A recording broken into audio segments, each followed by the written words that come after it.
Now, another thing I want to reach to you is that during the unbelievable part, I was involved in building another base inside of Dulce, New Mexico, which is Los Alamos Laboratory.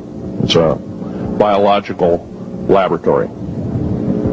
On the southwest part of the Archuleta Mesa, we built an underground facility, a better part of 3 cubic miles hollowed out underground. Then to the southwest of that, we were in the process of the early stages of building. We drilled 4 large tunnel-like holes. Some of them ran 2.5 miles under the surface. Number of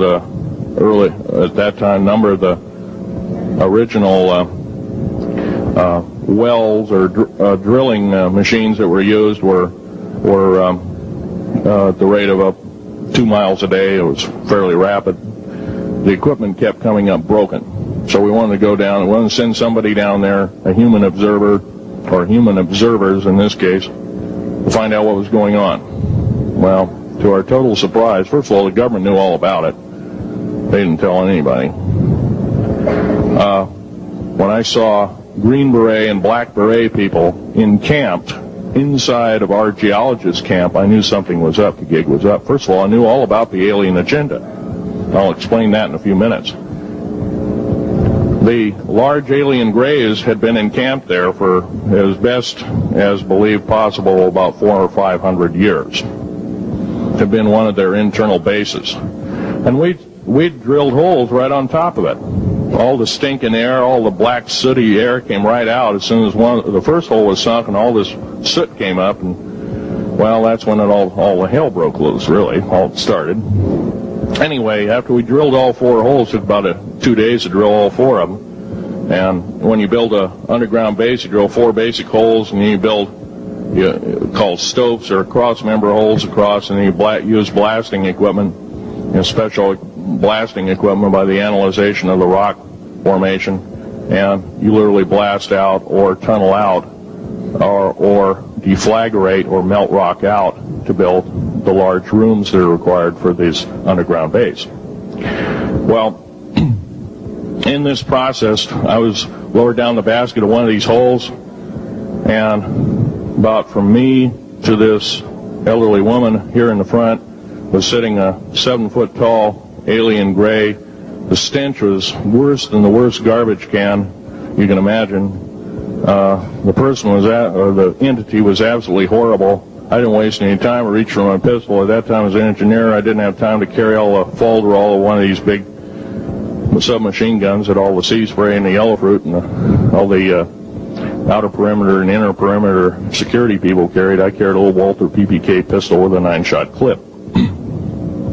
This was in late August of 1979. Now, you got a regular suit of clothes, you got a regular clothes on, plus you're in almost like a spacesuit environment, and you're reaching for a gun.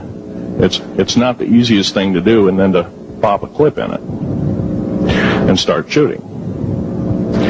And I killed 2 of them. Yes, they're mortal, and they do die.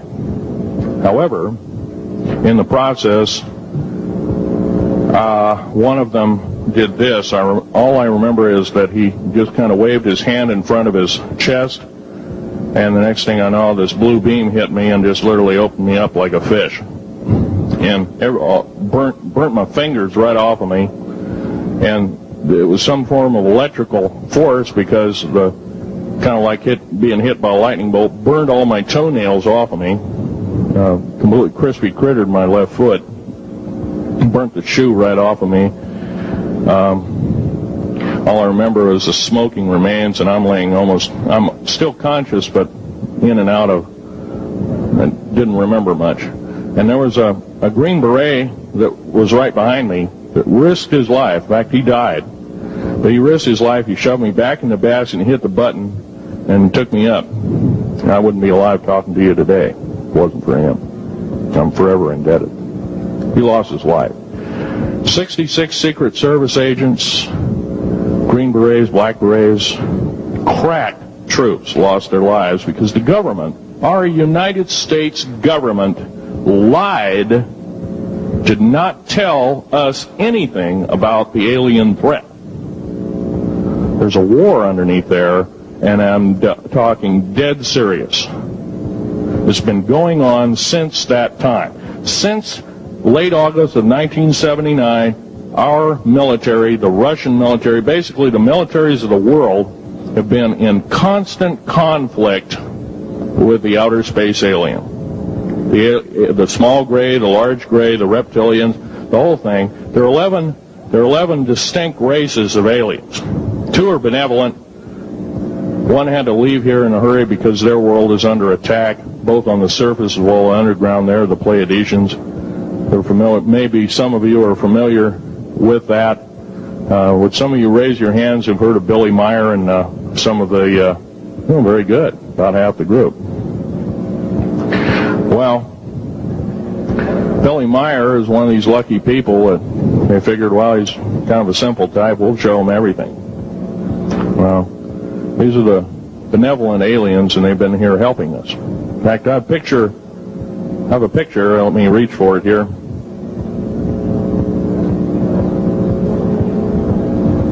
I have a picture of one of the aliens been working for the United States Pentagon for the last 58 years. His name is Val Valiant Thor.